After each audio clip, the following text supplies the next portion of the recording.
the trumpets blowing. Hold on, because the host of the podcast is a pro. The The ruler is ruler back. is back. I'm Octane, aka Mr. Little Known Facts, and my co-host Shug, better known as the Slain Supervisor. And before we get into anything, make sure you guys like, subscribe, and share the podcast all over the place. And also follow us on social media at OGs Not Old Heads, and follow me at Octane, Oktane. Type that in, I will pop up. And also follow my man Shug at Shug_Hill. You know what I'm saying? Saying. I'm And trying to get also, more live on Twitter, and I'm trying to. I just guess I got to create a thread. I hate when that joint pops up and says he has done his first thread or something like that. oh, you don't like getting exposed like that? Yeah, bro, stay out of my business. Like, let me They live. said you late. Say you finally here. Let's let everybody know. Nah, Threads is cool because it automatically takes from you like your Instagram followers, and unless your followers know you on there. But Threads is cool. It's basically Instagram version of Twitter. Yeah. But it's cool. I like it. I definitely like it. Also, I just wanted to jump out there with a little known fact that I seen floating online. So in case y'all didn't catch it, we all know the classic song "Cry Me a River" by Justin Timberlake. And then the end of the song with this singer, cry me, that part, it's Marsha Ambrosius. It's Marsha Ambrosius. She's a background singer on that song. From Flowetry. Yes, sir. And now I can't unhear it. I played it back and I'm like, yo, that's her voice. Yeah, man. That song been out for 20 some odd years. I never caught on to that. So yeah, man. If y'all didn't know, Marsha Ambrosius is the voice, the background voice, the angelic falsetto at the end. Well, she's on the song. I think she's just a background singer, period. But that quintessential part that a lot of people know, she's the person that's singing them falsettos at the end of that song, man. So when y'all get a chance, listen to the song back, and I bet you can't unhear Marsha Ambrosius' voice on that song. Okay. So shout out to her. Yeah, yes, man. Sir. Getting that munyon. But yeah, Shug, I hope I just put you on. You know what I'm saying? Because I don't tell Shug, I don't be telling Shug my little known facts. I just blurt them out whenever we start the show. So I'll be hoping that I'm putting them on too. You know what I'm saying? That's a big fact. That's a big fact. You don't be letting me know what's going on with that part. But yeah, man, let's get into the proceedings this evening, man. You know what we talking about on the OGs Not Old Head podcast. We get into the music straight off the bat. So what are you listening to, Shug? What you got on your playlist? What's on your streams and your headphones in the car? What you listening to, brother? I am listening to Future Mixtape Pluto. Yes, sir. Yes, sir. Yes, sir. It just dropped, and I like the story behind it, or the inspiration behind it. I like the artwork because it's the dungeon from the infamous Dungeon family in ATL. The actual home that Outkast recorded in first. The Dungeon family, obviously. Organized Noise, the production crew. Correct. So he went back to his roots, and it's a fire project. And here's the thing with Future. I'll say this right quick. Wait. Hold that thought. Before you do that, please hold that thought. Why is it relevant that he did it at the, because you said there's a story behind it, so why is it relevant that he paid homage to the Dungeon family and Organized Noise and all that? Because that's like I said, his roots. And with that being his roots, he's actually related to Rico Wade, who's part of the Dungeon family. Rest in peace. And rest in peace. I guess this is a way of paying homage. You know what I'm saying? So I feel like he got his point across. I feel like he did that entity justice. Mm-hmm. And like I said, the project is fire. It's it's Future, Future doing what Future does. Yeah. Which me personally, I'll always look for artists to step outside the box and challenge themselves on certain things. I feel like Future is one of those artists where if it's not broke, don't fix it. Right. And he sticks to the script. We know what he's going to talk about. We know how it's going to sound. And here we are. It's dope again, yet again. Yet again. And like I said, I can never tell which song is which because they all, most of the time, they have the same cadence and stuff like that. It's the same style as I just said, but it doesn't take away from the project. Now, one of the particular songs on there, I do know. I don't know what he's saying, but it's like, Yeah. yeah, whatever that is, that's the dopest song to me. And I feel like it was Plutowski, and I feel like it was the dopest song before it got hyped up on the internet. Right. So yeah, man. I'm glad that he dropped this project, and Future is Future, man. Future is Future. Okay. We closing out with that. We're going on to the single. My single, yeah, my single. Because my single, I brought it back to New York for my single. Okay. And I even took it, to the past, to what people would call a classic, from one of my favorite podcasters, Nori from Drink Champs. I took this back to his day one, which is CNN. If people don't know, Capone and Noriega, him and his partner in crime. This is Live On, Live Long, which is not necessarily a commercial song, not a song that had a video. It was pushed out in the, I guess, radio play, radio spin wise. Mm-hmm. So it's kind of like a B-side song. You got to actually listen to the album, which the album is a classic anyway. Which album is this? CNN, The War Report. The War Report. Yeah. So I like this song a lot. It's like a homage to the homies. It's one of those songs. Like, I guess we say something like in the lane of Lil Wayne, Miss My Dogs. Okay. You know what I mean? Yeah. You know what I'm saying? His man Capone was locked up at the time that the album dropped. We've heard this story numerous times in rap, and he held it down for his man Capone. You know what I'm saying? And this is one of the songs where he's talking about holding it down for Capone. Okay. So I'm going to check that out because I'm not really familiar with it. I probably heard it, but didn't really have an attachment to it. So I'll be trying to tell people, man, if you like Drink Champs, then you need to pay homage to Nori and listen to CNN, which is, most of people's first works are classic material. Right. You know what I'm saying? Yeah. Without your first piece being super dope, it's hard to get to the second and third. Yeah. The fourth to fifth. And a podcast. Yeah. And get to a podcast. Like you way hungrier in that part of your life. So you making sure that first project is definitely gonna be on par with everything else that's out or even better. So yeah, I know the War Report is a classic album.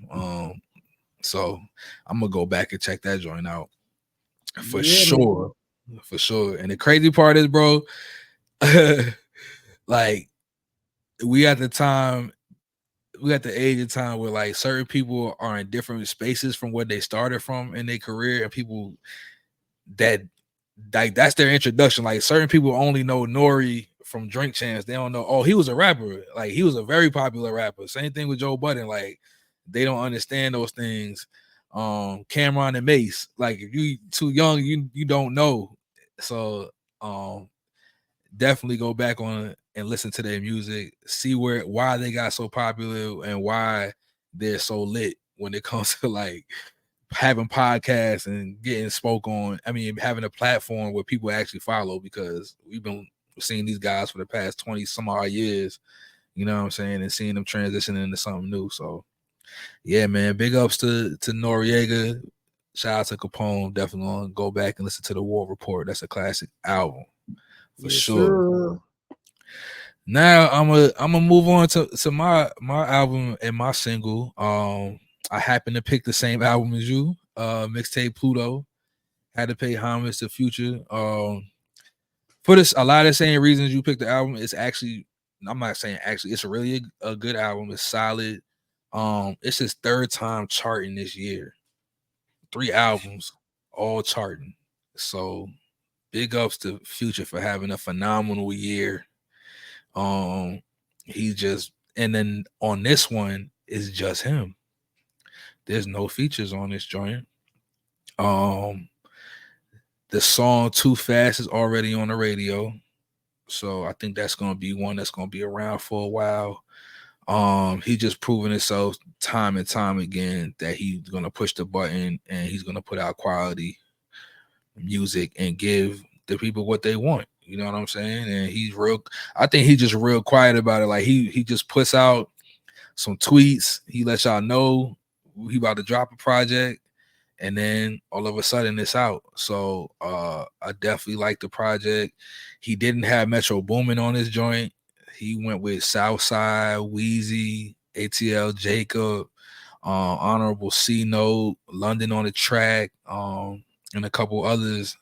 But he did it. You know what I'm saying? Like, he really did it again. Mixtape Pluto is an incredible project. I feel what you're saying with a lot of the songs having that same tempo, rhythm, but I just think that Future created a lot of that lane anyway.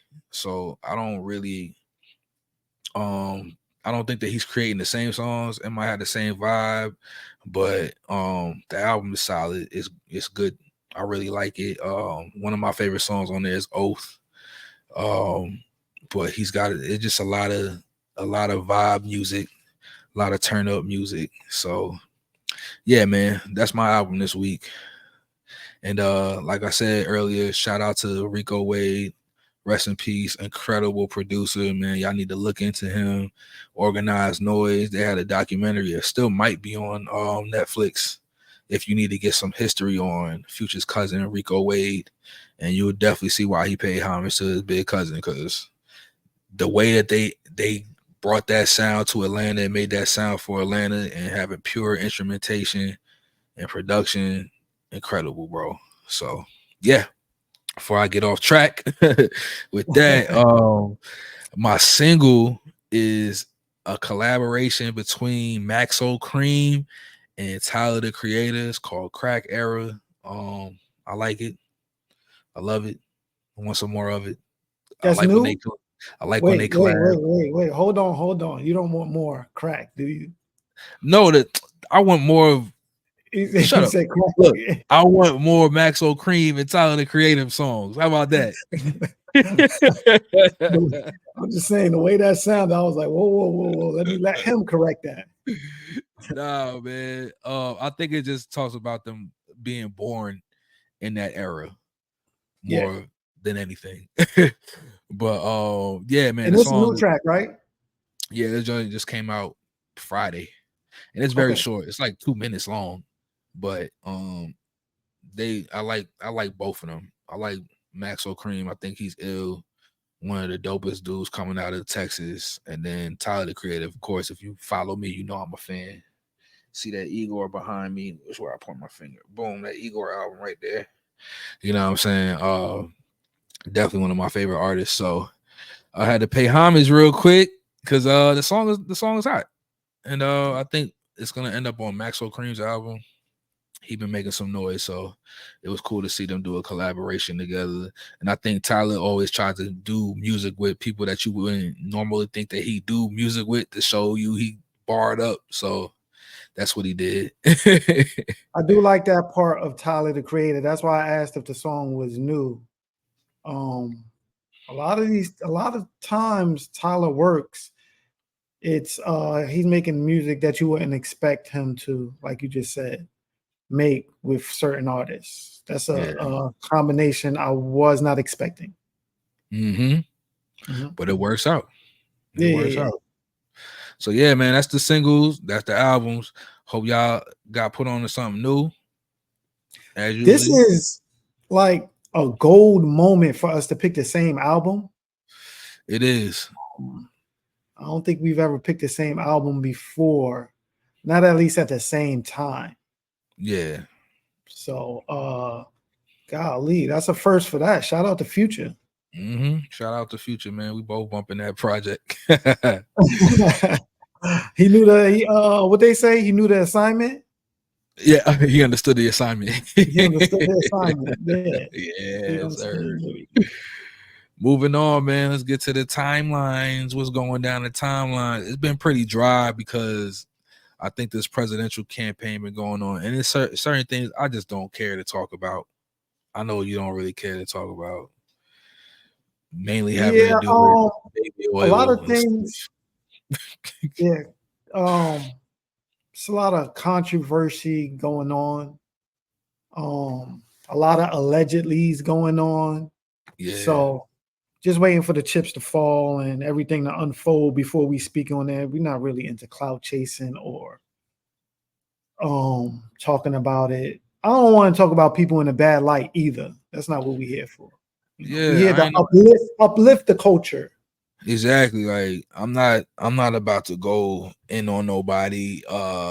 And I'm no angel myself. I have my faults. So you know what I'm saying? I think we try to be as least judgmental and just kind of come from like a neutral ground, and we ain't about to speak on no speculation or anything that's not really true on this podcast. So I feel like y'all know this is a safe space for just real conversation and real talk, man. We ain't with the clickbait unless it's like something cool. Like it'll be some cool clickbait, you know what I mean? Like some of our topics that we talk on the show, but you know what I'm saying? Nothing crazy. Ain't about to be nothing crazy. Now there is one interesting rabbit hole going on that we will discuss. And this is for I guess I want to say for educational purposes. Top 5, whom I don't think nobody knows who he is.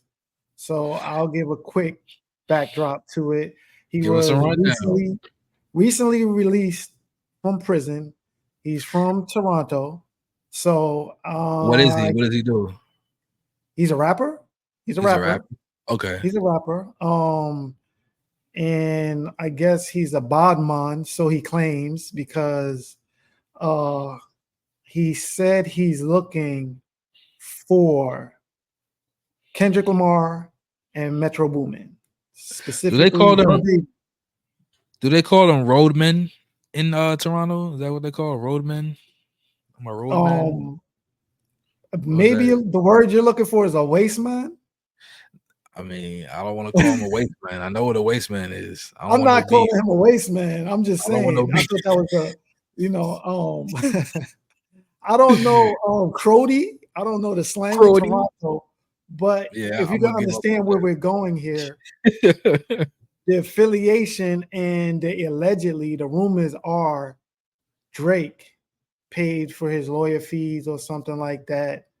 And then the day this guy gets out, he talk about he's looking for Kendrick Lamar and Metro Boomin. Okay. So this situation, this wrap off between Drake and Kendrick Lamar has been nonviolent. So I don't know, man. What is he looking for these guys for? Who is he to be looking for these guys?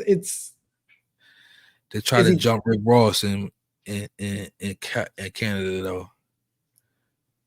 I don't know if Drake was associated with that. That might have just the boss. The boss. Well, there was no premeditated. There was, it wasn't premeditated, so to speak, with that situation. Yeah. For somebody to actually literally get out of jail and then the next day they talking about they looking for such and such and such and such. That's That's giving pretty weird wild. vibes. Like It it's is. just First, it's you're cloud chasing. It's cloud chasing because he want to be lit again. He just got out of jail. He looking for a what reason to be lit. Same thing with you didn't another have to rapper say lit I know. again. You didn't have to say lit again because I don't know if he ever was lit. So I said again. No, I think so. I'm familiar with the guy Top 5. He's got a following. He definitely has a following in Toronto. He was on a run for a long time before he got locked up for that murder charge. mhm. So that was his. That's how he already got. He's already a clout chaser. He was one of them dudes that was on the internet wilding while he was on a run, like TK, and the police finally found him, and he went to jail. So he's just Sounds like trying to he get. wants to go back to jail. That's what it sounds like. It sounds like he don't care if he go to jail. He just gonna try it. He gonna try because he wants to be known. Like, bro, you think? I'm sorry. I mean, I don't know how close his relationship was with Drake. I can't say for sure if Drake would do this, but I don't think Drake is about to sit there and sit with dude and look over a video. Cause this is what he said. I watched the video. It was like, yeah, me and Drake are gonna get together and we're gonna watch the Don't Like Us video. We're gonna figure out who everybody is and do our homework. Like, and then do what? He also said that there was a spot in the Not Like Us song. Well, one of the diss tracks from Kendrick Lamar to Drake was talking about being in Canada at the chicken spot or something like that. Yeah. I guess academics who was instigating said, what happens if Kendrick decides to pop out in Canada at the spot he said in the song and eat some chicken? And homeboy's like, that'll be the last day he does that. And like, bro, Why are you're you on the internet. incriminating yourself? I don't know how long you've been locked up, but you sound like you're trying to go back because Yeah, Bad Boys Move in Silence.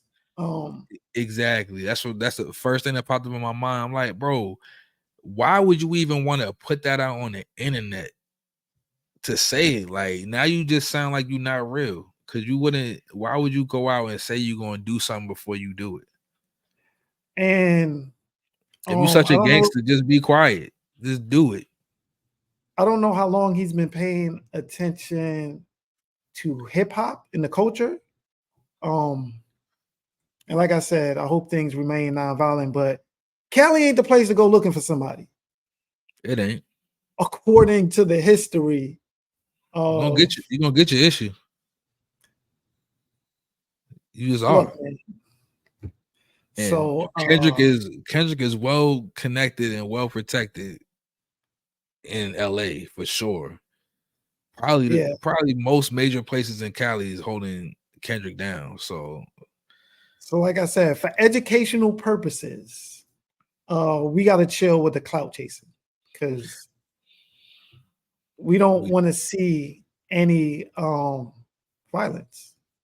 it don't have to come down to it, man. Two of the biggest artists from New York could beef with each other and nobody end up dead. Jay-Z and Nas.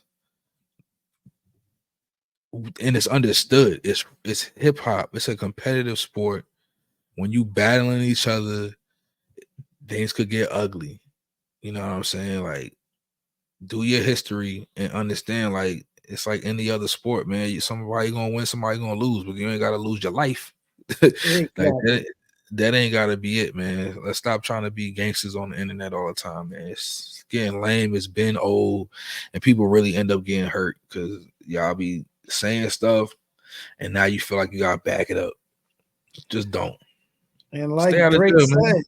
said, the Louis belt line. I hope he's not doing this for a Louis belt. Right. You ain't even gonna be able to wear that Louis belt.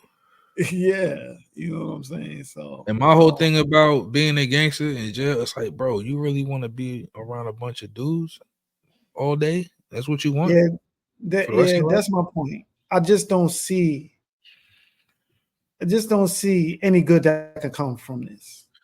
The There's way none. it was presented. That's all I'm saying. Yeah, there's none. You ain't really doing it for nobody, man. You ain't. There's nothing. There's nothing like that you caping for, and it really do seem weird as a grown man that you speaking for another grown man like that. Like let Drake handle his business. He's a rapper. He's an MC. He can, if he want to keep digging in this battle thing, then he can do it. But you ain't. What are you mad for? It's like, what are you really mad for? What is this for? Clout chasing. Drake ain't sitting down with him to watch no video and point nobody out. Drake knows who's in Kendrick Lamar's crew, just like Kendrick Lamar knows who's in Drake's crew. These guys know each other. It's like politics, man. These people know each other. Come on. Yeah, man. Well, yeah, bro. Man. What we got next? What we got up next, yo? This is LaRussell. LaRussell comments on blogs. LaRussell said, and I quote, "A cultural reset is needed. Everything is in disarray. It used to be an honor to get posted in a write up in a blog. Now you just pay for it. Even if it's donkey, they'll share it. There's nothing genuine about it in any of it. Nothing genuine about it, any of it. Our hip-hop media barely posts music. It's all gossip and messy stuff. The amount of negativity being consumed is disgusting. We're cultivating really nasty spaces for artists and fans to exist." Yeah, and that's the slang word. Clout chasing. That's what I feel like the media is promoting, as opposed to promoting good music. You know what I'm saying? They're like, yeah, this is a dope song, but it's nothing spicy about it. It's nothing violent about it. He's not beefing with anybody. He's not being misogynistic or anything like that. So I don't want to post it or talk about it on my blog or podcast because it's not going to get me any views or clicks. Right. And that's why. Yeah, I agree. And I'm also like, from a standpoint of a journalist, because I blog for years, almost 10 years. And when I first started blogging, that's what we would write about. We would write about music. We would put our opinion on new songs. We would be in a race to post some new music. You know what I'm saying? Or be able to interview somebody and put out some quality content. What I see nowadays a lot is it's just like y'all reporting on what 50 Cent said on his Instagram page, or what such and such said on Twitter. You know what I'm saying? It's like, these aren't even really stories. Like, y'all creating whole paragraphs and whole narrating nasty work. Yeah, like, and it's not about music. Like, exactly. If somebody say something in their music, fine. You know what I'm saying? It's like, yo, he said this in this song right here, blah, blah, blah. Y'all are reaching on Twitter pictures and Instagram pictures. It's like, I don't need you to tell me what I'm already seeing on my Instagram time. Like, wait, you think I'm gonna run to a blog to see what I already seen on social media? That's mad. That's crazy, bro. Yeah, so I mean, I guess it is time to watch the party die. Hey, what they say, man, it's only gonna get worse before it gets better. And I think it's just getting worse. I think the blogs that do remain and exist, they're not really there for the journalism anymore. Like, I can go to Vlad TV right now. Vlad used to have writers do write-ups on his blog and all that. If you go to his joint now, it's nothing but interviews. All he doing is recycling interviews and doing new interviews. Ain't nothing on that website got anything to do with music. He used to have videos. He used to post everyone's videos. Used to post videos. Those were the dope hip hop blogs, you know, that turned up on the internet when you was posting videos. And I'm sure you can run off with some names, right? On Smash, Nah, right? All right. Two Dope Boys. Two Dope Boys for sure. Um, I worked for hip hop since 1987. yes. Complex used to, and that's one of the websites I go on now. I'm like, that ain't nothing the same that it used to be. Like, oh yeah, man. Pitchfork. If you use Pitchfork as a meter for even because they like to rate albums, you can't even trust their ratings because they just whoever's writing at the time is however they feel about an album, and the joint might be straight up garbage, but they're going by what social media says more than what they actually like. And that's what I've noticed with that a lot too. It's like, and then now you got different publications that didn't used to write about hip hop that are starting to write about hip hop, and they not representing right, like Rolling Stone. Like, when do we Billboard. ever care what Rolling Stone thinks about hip hop? They ain't never been their forte, but now they forced to do it because they feel like we got to get clickbait too. This is the only genre that's gonna get us just straight up clicks if we write about it, because people gonna be like, "Oh, what's that?" And then it don't really be nothing because they don't represent our culture. It's all right, man. I hear the demand loud and clear. So um it is a demand. Shout out They to like Fake Shore Drive, they still legit. there needs to be a supply. So DJ Booth, oh man, I remember quality, that too. Yeah, yeah, quality. yeah. You Yeah, know yeah, what I'm yeah. saying? Yeah, man. It's all right though. If there's a void there, I like what we're doing, and we'll continue doing it our way, which seems like it aligns with LaRussell's thoughts. Yeah, and I agree with his thoughts. I'm definitely there with him on that. So let's do better, man, with our hip hop journalism. Let's get back to protecting our culture and really pushing the good stuff. Of course, there's gonna be some bad things, but we gotta make the music at the forefront, yo. The controversial stuff can't be at the forefront, and then we missing the music. You can't be doing that, bro. Correct the mundo. Yeah, moving on, bro. Let's get into some high profile things that's been going on. All last week we've been enamored with the Young Dolph murder trial. It finally went down last week, and his killer was convicted. His name's Justin Johnson. Um, and he's going to jail for life for the murder of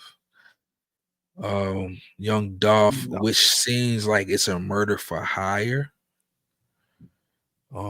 It seems like this young man and a couple other young men were offered $100,000, and it's speculated to be Yo Gotti's older brother, Big Jook, who also lost his life to street violence, actually coming out of a funeral that's most people believe is in connection to the murder of Young Dolph. Because like I just said, it's believed that he put $100,000 on Young Dolph's life, and a couple young men took that offer up and to have an opportunity to get a certain amount of money. And now we have two young brothers that are deceased because of it, and more because there was a lot of violence that went on after Young Dolph passed away. And then also the lives of the young men that took this offer. I can't say took this offer, but allegedly took this offer and took Young Dolph's life. So there's more lives going. You know what I mean? Yeah. Senseless violence, once again, clout chasing. Yeah, man. I'm tired. I am tired of just seeing this type of thing going on. Like just seeing successful young men getting taken out for For things that being successful, for because you're successful. yeah. And with regards to that, right, as we're talking about the culture, I had a conversation with my homie, and I told him, it's one of them things that's weighing heavy on my heart because I don't like the reset that we just spoke about is needed. I don't like the part where you shoot a gun shoot somebody, kill somebody, do some senseless violence to somebody, and then you go ahead and rap about it, expecting to make money off of it. Yeah. Like, why can't you rap, be good, and be successful? Like, where did we lose ourselves to where we think that we're gonna do something dumb? Or gosh, what is the word I'm looking for?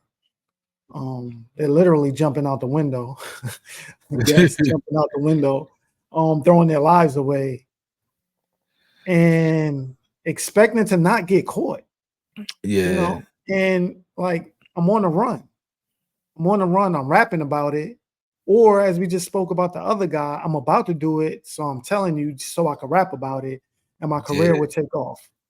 Nah, bro, that's not gonna be the standard we dealing with. Like, that's not it, bro. It's crazy how it did shift it. Like the way that the risk that the street rappers was kind of taking back majority more when we was growing up was like they was hustling. You know what I'm saying? They was in the streets hustling. There wasn't the violence wasn't really at the forefront of it. Now it's just like the shooters are the rappers.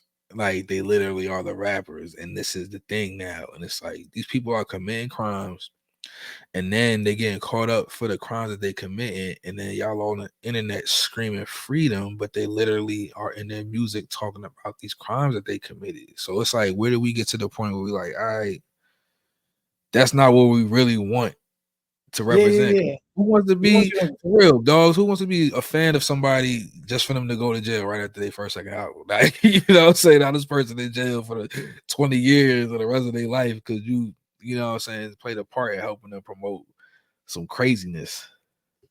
Yeah, man. You need a pen and a pad, a studio, and some hard work.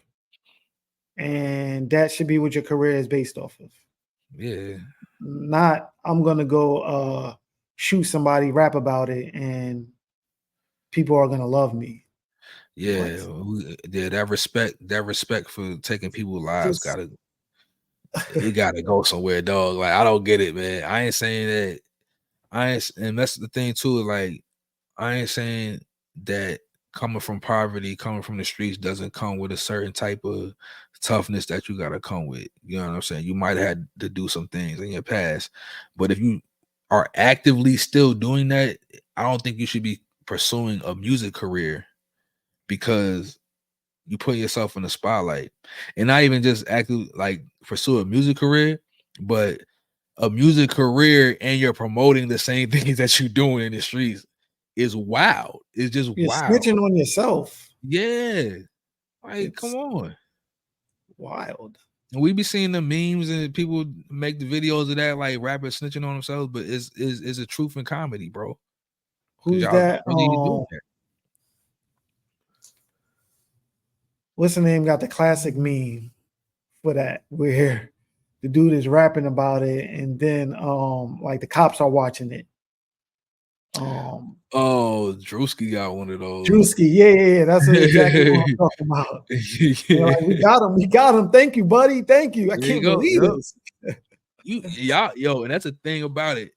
You don't think that the police is actually on the internet looking at this stuff, and they really are. Like we've been talking about hip hop police since back in the early 2000s. Like, you think that they ain't turn up and just got better and better at what they do? They're on everything. They're on You just gotta have a conversation with your OGs, and they'll let you know that the hip hop police have been doing this for a very long time. Like before you started rapping / snitching on yourself, the hip hop police had a hard job to do because nobody was talking about this kind of stuff or incriminating themselves. Right. Oh man, it's crazy even talking about it. I can't believe they haven't gotten the memo yet. But if you don't know, now you know. Now you know. There we go.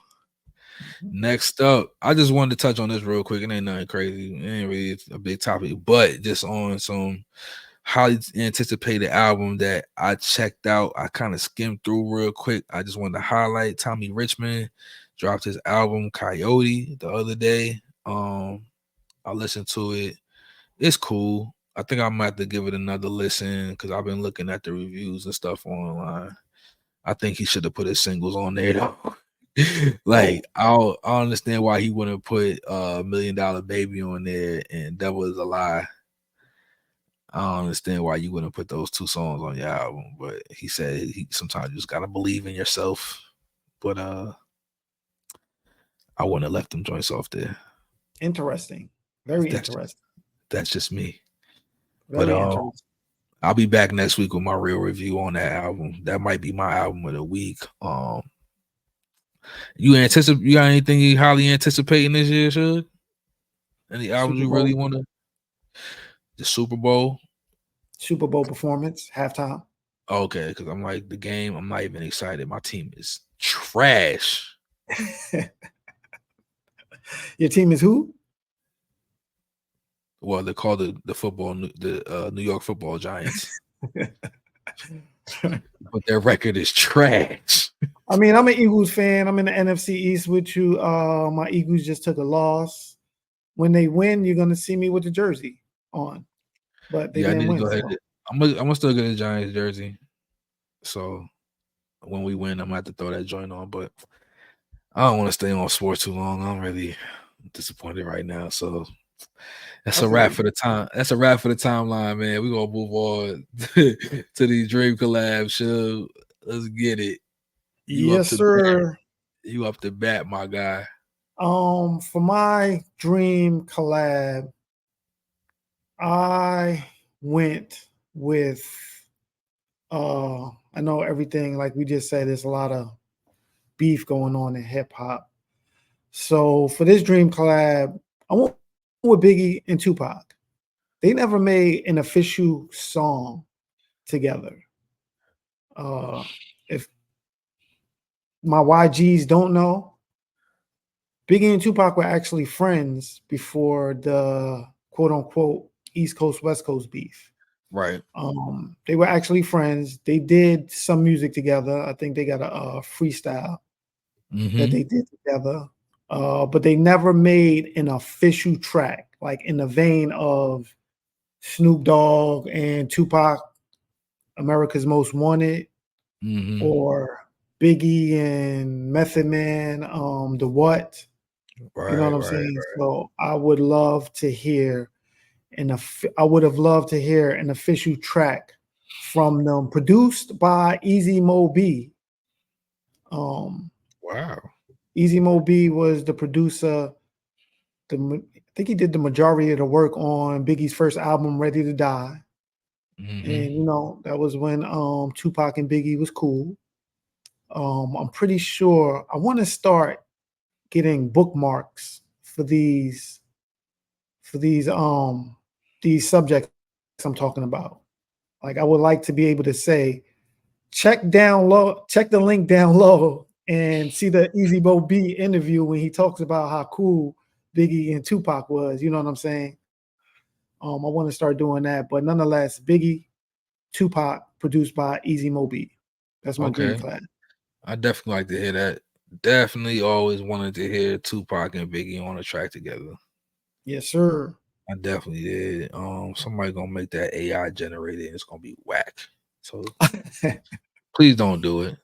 But it would be nice to see them actually get into the booth and go in with each other, go crazy, because I know they would have been barred up. Tupac would have brought that pain. Biggie would have been fly on the track. Like, yeah, I think that would have been cool. A lot of Versace and Coogee up in that joint. My dream collab, I went with 2 ATLians on my joint. Andre 3000 and Childish Gambino. I think that would definitely be an ill dream collab. They 2 eccentric artists from Atlanta, got crazy styles. You can't put them in a box. They gonna sing, they gonna rap, they gonna dance, they gonna apparently Andre 3000 might play the flute. Anything can happen. And that's true. Anything can happen with that type of collaboration. And that's very true. Yeah, you know what I'm saying? And if I had a producer to make that track, it would have to be an actually production group called Organized Noise. I would need an Organized Noise song produced. Andre 3000 Childish Gambino song produced by Organized Noise. That would be dang. I thought I was gonna smoke you on this one. That's that's a fire combo right there. All three. Word. I like that. I like that a lot. I think that would be ill, yeah. So that's our dream collabs, man. Let's keep it rolling.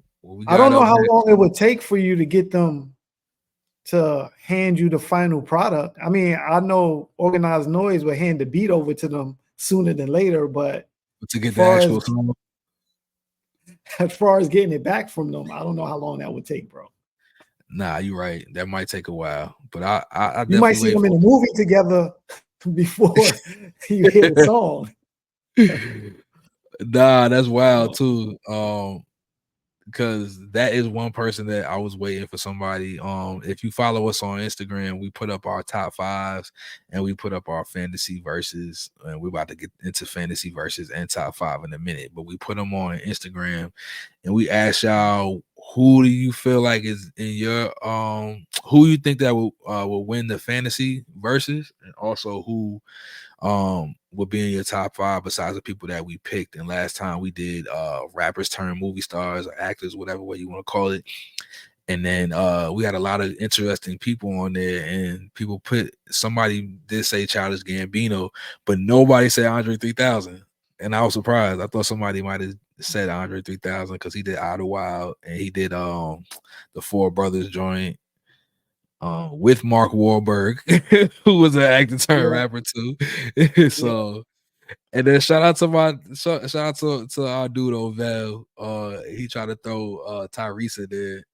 Black tie. Then Shug was like, "Yo, Tyrese wasn't no rapper turned actor." And he said, "Black tie." I don't remember him being Black tie before that though, so I still can't count Tyrese, but that would have been ill because he wasn't Black tie long either.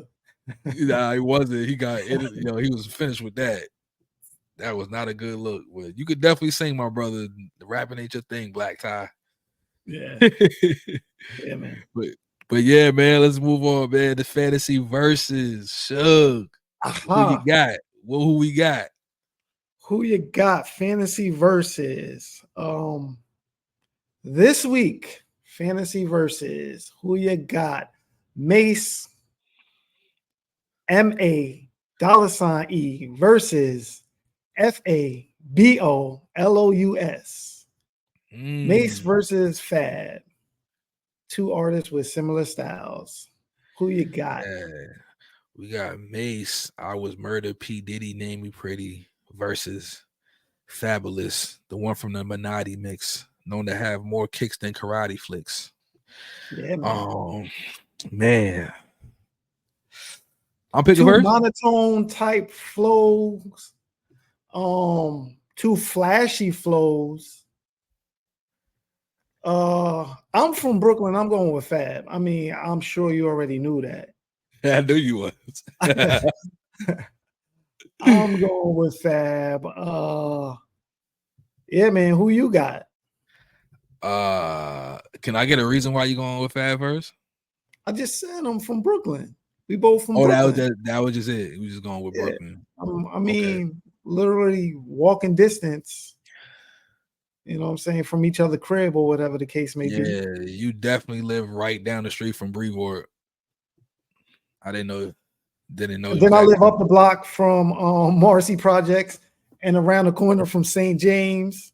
Yo, you was really in the heart of BK, like the heart of the style for real. Like, yeah, man. It's crazy. Boot Camp Click, Smith and Wesson, Buckshot. Let me let you make your decision because I could go on, man. You can't tell me nothing about hip hop. Like my big cousin he's from around the way. You know what I'm saying? This is where I get most of my knowledge from, yo. So don't play with us. We know what we talking about. Yes, sir. Yes, sir. I'm going with Fab. I had to go pick Fabulous.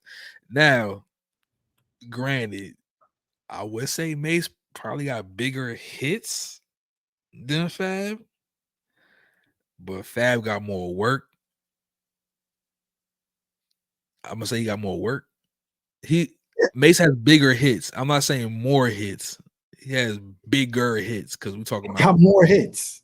90s early bad boy era. Am I wrong? He got more hits. He got more hits. It was late Mace got more 90s. hits than Fab? Definitely. Mace came out the gate with like 6 platinum features before his album dropped. Yeah. So He's from, that cloth.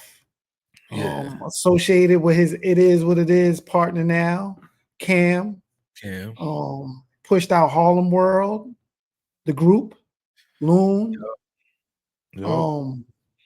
It's like it's a 51-49 kind of thing over here. It's a toss-up as far as who will win. It You know what I is. mean? They said Mace took Fab took Mace flow like early on too. Yeah. So let me, I guess, elaborate on that, which we might go viral with this one because there's a lot of hearsay. This is one of those rumors.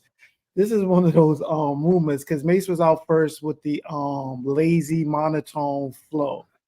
Yep. And with Fab being from Brooklyn, he came out after Mace. They did do a And song together too. he was gonna do a song with a fellow Brooklynite, Memphis Bleak. And Memphis Bleak was like, yo, I'll do a song with Fab if he stops sounding like Mace. Oh. You know what I'm saying? I think Fab may have said something along the lines like, I'll do a song with Bleak if Jay-Z stopped writing his rhymes or something. So, like I said, that's purely hearsay, man. That's one of those street tales. I just named all the blocks and stuff that I've heard this rumor on. So I don't know how true that is, but that's a hood tale, hood rumor. I give you a couple references. So on DJ Clue's The Professional Part 1 album, Mason Fab was on the same song called That's the Way. It's got Foxy Brown on it too. So if you want a comparison from early Fab and Mason and how they sounded together, you can listen to that song. And then also I definitely remember Fab confirming this rumor or speaking on it early on his first album. He says, "So what? I rap a little faster, but do it really sound like I turned from a rapper to a pastor?" Woo! See, he waited till Mace was out the game to officially say it on the clock. Because that was on his debut album too, Fab debut album. Mace, he was part of Children of the Corn. That was Bloodshed, Cam, and Mace. And that was a lot of hardcore rap that was going on over there. It wasn't the bad boy Mace. Yeah, you know what I'm saying? They actually was in the category of horrorcore. Pretty much. They put like 3 6 Mafia in, a couple other groups, like pretty real much. So grimy rap. Needless to say, Mace has bars. It ain't just rapping about women. Mace barred up for real.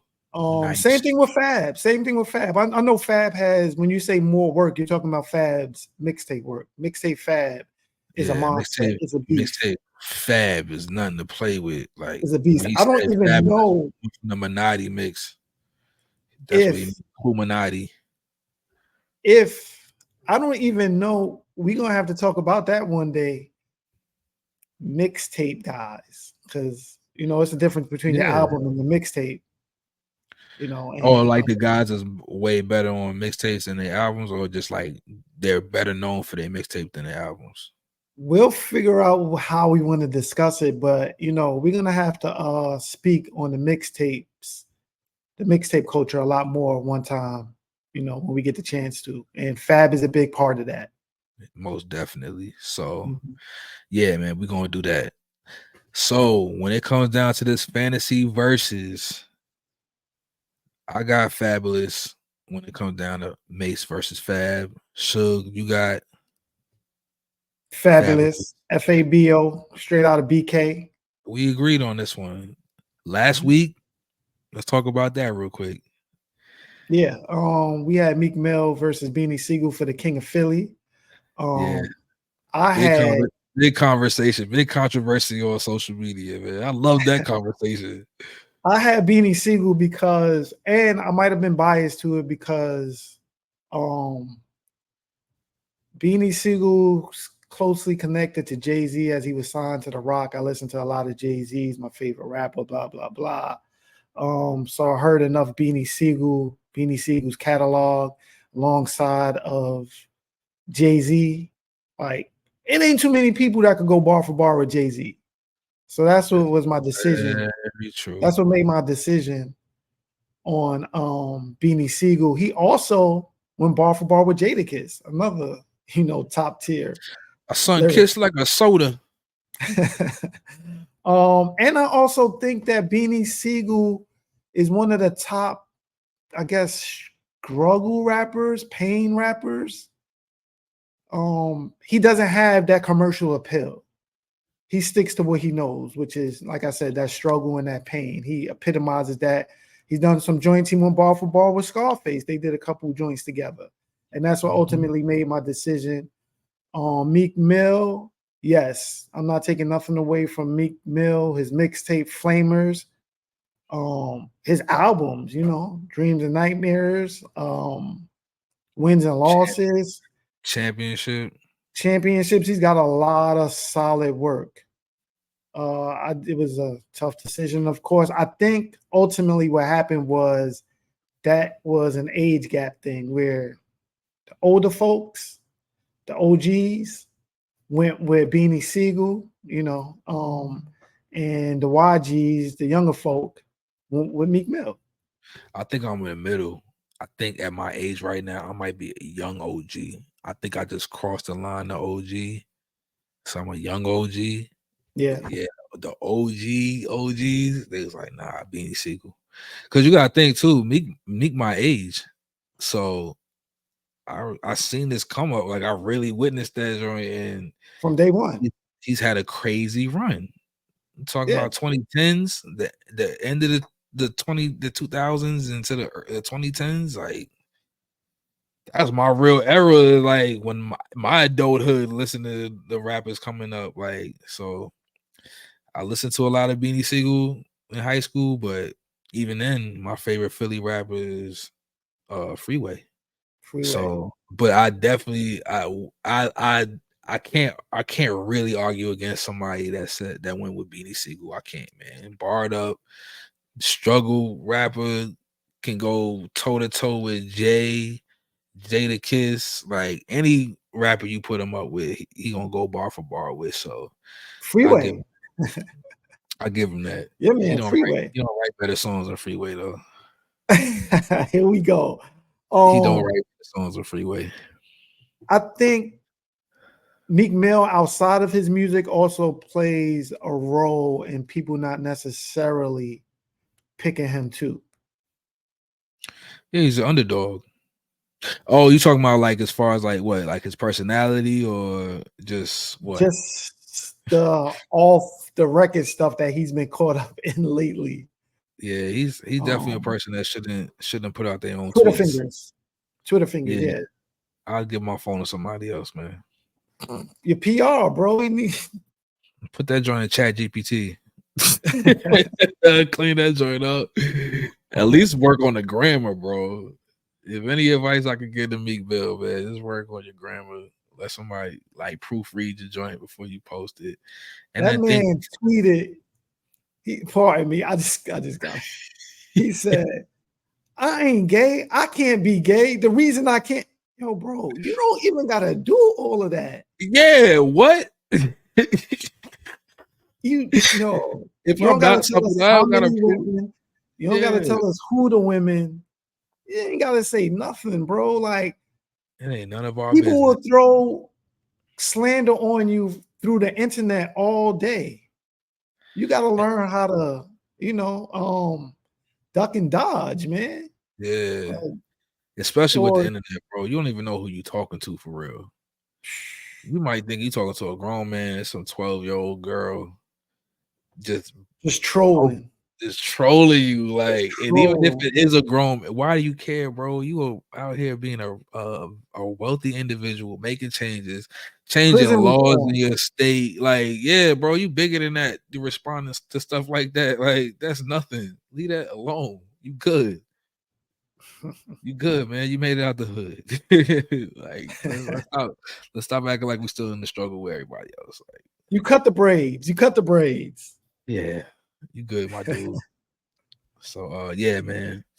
Let's keep it moving. We done with that fantasy versus. We're gonna be talking about that on social media, on Instagram in particular. So be ready for that.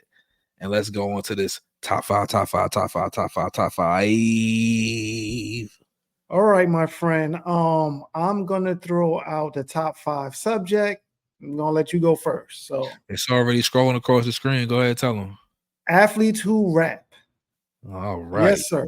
I need to hear your top 5 on athletes who rap. My top 5 athletes who rap. I went with, and we're talking about pro athletes, Correct. Of course. professionals. Yes, sir. So we're going with Shaquille O'Neal. Gotta go. Number 1 out the gate. Got to. Then I'm going with Roy Jones Jr. Don't play with him. Roy Jones had some hits. Deion Sanders. Must be the money. Dame Lillard. Because you know Damian Lillard is barred up. Yeah. And of course, probably the most successful professional athlete that raps got to be my man Percy Miller, Master P. Hey. That's a good one. I like that. I like that. Oh boy. Sheesh. Sheesh. Gosh. Athletes who rap. I'm gonna be extremely biased here. Shaq. Okay. Shaq definitely. Dame Lillard. I Mm-hmm. actually did a fan or a dream collab and said I wanted to hear them two together on the track. You did. No. That was Shaq and Kobe, who is next on my list. Kobe. Oh, nah, you did say Shaq and Kobe that time. Yup. Yeah. That was like a month ago. So I got Kobe, who was signed to the Track Masters. So Kobe's on there. I got Allen Iverson. That's where the bias comes in. I may have heard 1 or 2 bars, no verses, bars Yeah. maybe. Sheesh. Yeah. They wouldn't release it. That's why I haven't heard the final product of his rap career. And then the other part of my bias is Kevin Durant. Kevin Durant recently did a song with Stally. He did. And that joint was heat. It was just a verse, but he stayed in pocket. And he actually did a track with LeBron too, that they did back in the day that got untucked within the last 2 years or something like that. I'm sure you can find that on YouTube or something like that. Kevin Durant. I did not see that. And LeBron. That's a little known fact for you, bro. Okay. To do my I want to research. say that was my 5, right? Yeah. Okay, cool. But there's other rappers who have thrown their hat in the ring. Cedric Ceballos, athletes who rap. Andre Drummond. Andre Drummond. Yes, sir. He got some fire too. Andre Okay. Drummond got some fire. Like I said, I'm being biased when I say AI and Kevin Durant because those are two of my favorite players. I But wanted to put AI on my list because he's one of my favorite players, but I couldn't. I couldn't put him over other people on my list. Andre Drummond definitely got some heat. Jaylen Brown recently dropped some heat with ASAP Ferg too. He did. So let's not burn them all up because I want to see other people put on their list too. okay. Let's just stick to our top fives. But yeah, man, that's who I got. That was my All top right. five. All right, I ain't mad at it. I definitely ain't mad at it. I'm about to do my research on the other ones, man. Word to Lil Reese. I'm about to do my research. But yeah, man, that's our top five for the week, yo. So y'all get in with us. Y'all gonna see it on social media. Join in the conversation. Give us y'all's opinion on who you think is gonna would win between Mace and Fab in the verses. We already seen Fab verse Jadakiss and he took an L, can't lie. But it's hard to beat that bad boy product on stage. So that might be an issue for Fab performing. It might be. It might be. But I on feel paper, I'm like going with Fab. that wasn't Fab's bag, like to be rapping or to do a verse with Jadakiss because most of Fab joints are lady friendly. Most of his popular joints are lady friendly. Yeah, Jadakiss isn't. I mean, he had the Kiss joint. He had the Kiss joint with Mariah Carey. I mean, but And I guess Knock Yourself Out is kind of like in that vein, but that's not really his bag. So yeah. Jadakiss might be the versus champ actually, the way he did Fab Dirty and the way he demolished. I'm trying to figure out the words to say. Demolished the Dipset. Yeah, and you man. got to think about this too. The Locks perform together a lot. Dipset don't. So them trying to do that versus was just really like y'all ain't had that same chemistry anyway. Like how if y'all had been on the road with each other a lot and doing y'all songs together. So there was no rehearsal. Nah, they just went in there and winged it. They just winged it. But they let Jim Jones do his Bird Gang set. Cam was looking like, oh boy. They let Jules. Cam was not around for none of that Bird Gang stuff. He just never really was present for that. Yeah, they let Jules do his Skull Gang stuff, and that was like people only wanted to hear Dipset, just Dipset. That was the most successful part of we that. just wanted to hear Dipset, right? Yeah. So, yep. Like I said, man, get in with us on social media on Verzuz, the fantasy verses, and on the top five. Let's get y'all opinion on those. And Shug, you know what time it is. Yeah. I gotta put my hood back on. Yeah, man. I'm controlled today. I'm let me slide my Monarchs on real quick. What'd you say? I'm controlled today. Shout out to my control fam, the BIG, which is Big Al Harrison and my control God Golden. Shout out to them. Yes. And like I said, like we always say, if y'all have any merch that you want us to display on the podcast, I will lower my camera and show off the merchandise. If you got a hat, I can't see. So who's this that, shirt, what's that shirt?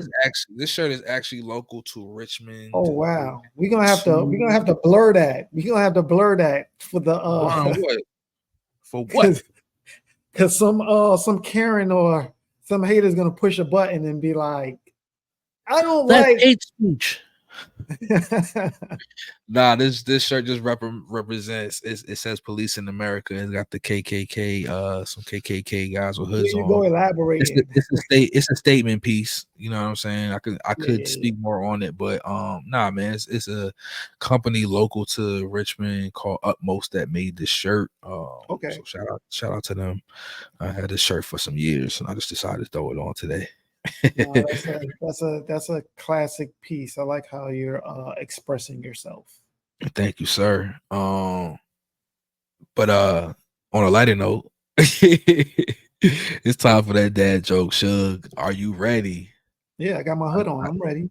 I got my Nike Monarchs laced up under this table. And they ready. So, Shug, what kind of plants go in the bathroom? What kind of plants? Oh, toiletries. Come on, bro. Come on, bro. What's up? Ooh, you heard that one before, huh? Nah, you crazy. I'm a great parent. Where's my can I get that says dad? Oh, see, I don't be knowing which one, but say something about dad. Right there. Right there. Something about best dad. Right Best there. dad. Okay. Right there. Yeah, that's a picture of me and my baby. You know what I'm saying? So I'm dedicating this one to her. Much deserved. Yes, you are a great dad. Dad. As you are. As you are. Thank you. Well, I'm super disappointed right now. Couldn't stump you this time. It's all right. Yeah. It's all right. Yeah. I tried to get him. Actually, my home girl, shout out to Pretty and Gritty. Shout out Pretty and Gritty. What up? She posted a picture on her stories, and one of her folk had on some Monarchs. And I'm talking about they was in the cut.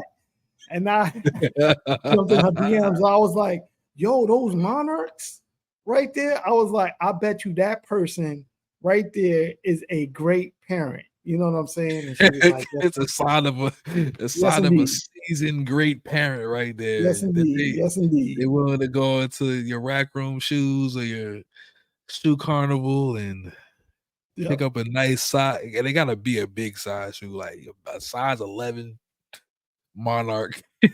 That man's holding down the family. Yes, sir. Yes, sir. Some white, and they gotta be white too. They gotta be because they gotta be willing to get dirty, yo. You can't have no black Monarchs. It gotta be something where you can see the grass stains from mowing the lawn. Yeah. You can see the Similac, some dirt, maybe a couple drops of paint on them joints. You know what I mean? Yeah, some barbecue sauce. That's crazy. I always like I said, shout out to Control. I got an all white Control sweatsuit from my guy God Golden, and I haven't worn it. I've had it for like 3 years. Every time I'm about to wear it, I'm usually around my daughter or I'm going to one of the family events.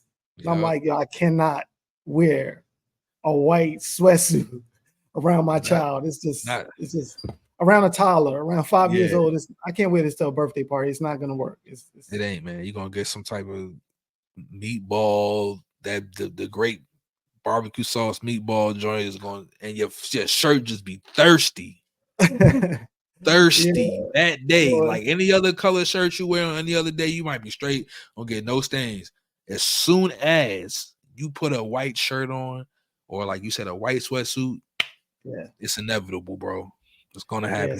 Some cake or something like that, some ketchup, who knows, messing with toddlers. Facts, bro. So you playing it safe.